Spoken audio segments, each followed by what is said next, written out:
Γεια σας, να είμαστε και πάλι μαζί με μια καινούργια τεχνική. Με την τεχνική της απομίμησης εφεμαρμάλ.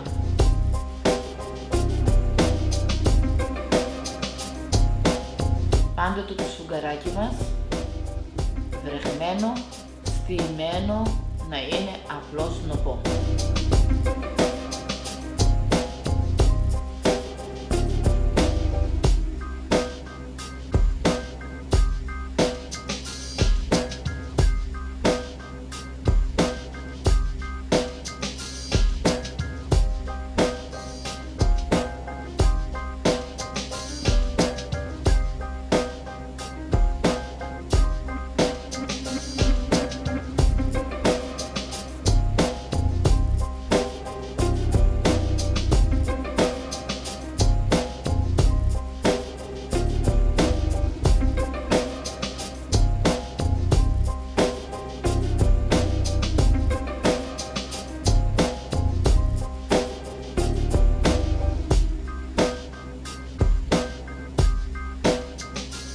Εκείνο που κάνουμε είναι να βουτήξουμε το σφουγγαράκι και να ταμπονάρουμε.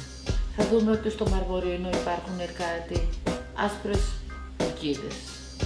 Είναι αυτές που θα μας δώσουν τα γαλακτώματα και τις γραμμώσεις που έχει ένα μάρμαρο.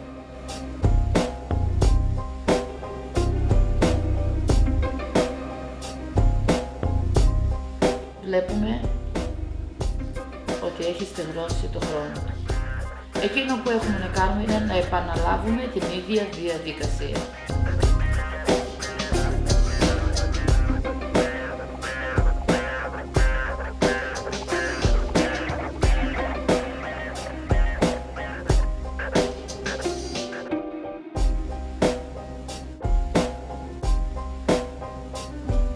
Τώρα θα πάρουμε ένα σκληρό αντικείμενο, ένα χαρτονάκι, να είναι λίγο σκληρό.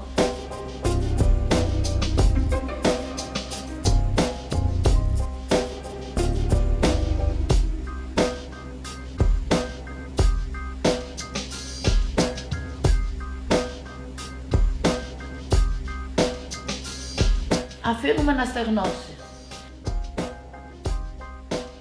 Παίρνουμε λίγο λευκό χρώμα, βάζουμε νεράκι και κάνουμε ένα άσπρο νερόχρωμα ααρί. Με αυτό το νερόχρωμα θα τονίσουμε εκεί που θέλουμε το μάρμαρο, το εφέ μαρμάρο, ώστε να κάνει τα γαλακτώματα.